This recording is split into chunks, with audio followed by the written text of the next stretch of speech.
Voor de Nederlandse turnploeg is de Interloon met België een testcase om te zien hoe de ploeg ervoor zit. Maar het is vooral ook bedoeld om zelfvertrouwen te tanken, zo krijgt voor het WK. Al is het dan wel opvallend dat de Belgen maar met 2 man naar Alphen aan de Rijn kwamen binnen.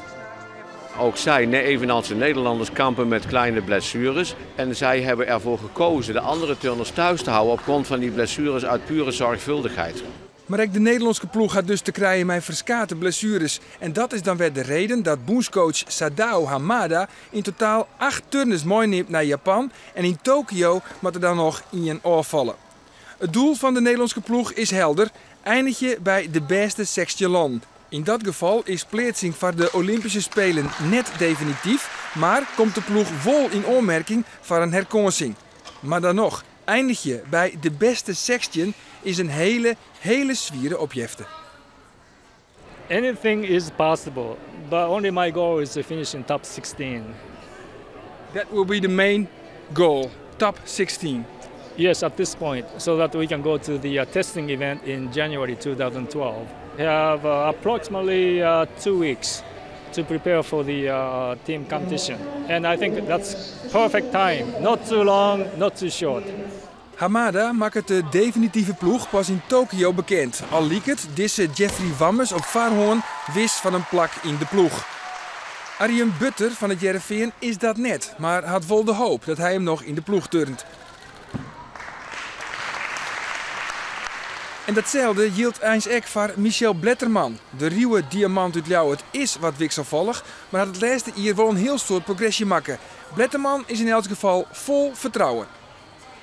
Ik ga ervoor en ik laat me zien dat ik daar sta. En ja, het WK dat ga ik zo halen. Met Juri van Gelder en Epke Zonderland telt de ploeg nog 2 absolute vrouwentoppers. Zonderland hoopt het hem op het WK definitief te plaatsen voor de Olympische Spelen. Is het net bij de ploeg, dan wel individueel op zijn favoriete onderdeel, de rekstok. Het belangrijkste is dat ik gewoon een medaille dan haal. Je.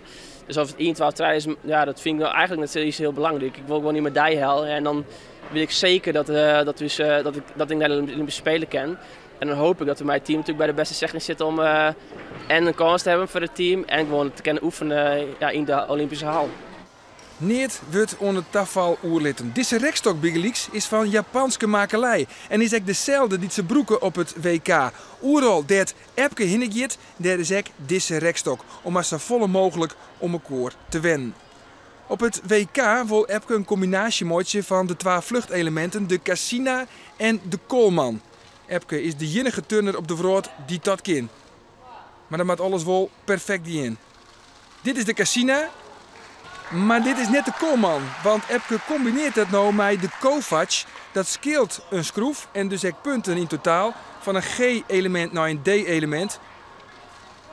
En zulke fouten kan hij hem net permitteren op het WK. Dit is trouwens echt net een onderdeel. Dit kost het hem echt zeker nog een punt met de beide voeten op de rekstok. 3 weken op een Vrootbeker in Gent rekken Epke licht blessure aan zijn schouder. En daardoor gaat hij een efterstoorn oproen in zijn tarrieding richting WK. En eerlijk is eerlijk, dat is echt wel te zien aan deze oefening. Ja, Lauwer heeft gewoon een goede voorbereiding natuurlijk. Hij wil lekker wedstrijdje zetten, maar ik moet gewoon reëel wijzen, dat zit er nog in de 10 en ik moet gewoon deze lijn terugzetten van deze week. Nou, dan heb ik wel vertrouwen in dat ik fit ben op het WK. Ja, het komt nou wel heel dichterbij, hè? Het uur U. Ik bedoel, hier gaat het al jaar om. Hier moet het aan zijn gebeuren in Tokio. Ja, klopt. Ja, de kerst net onderuit. Dit is net één kans en dan is het dwan. In principe, als ik de voorbereiding nou zo jog die ik heb gehad, dan ben ik op de goede wijn. En zo nou ik wel met te lukken, maar dat bloedt wel heel spannend.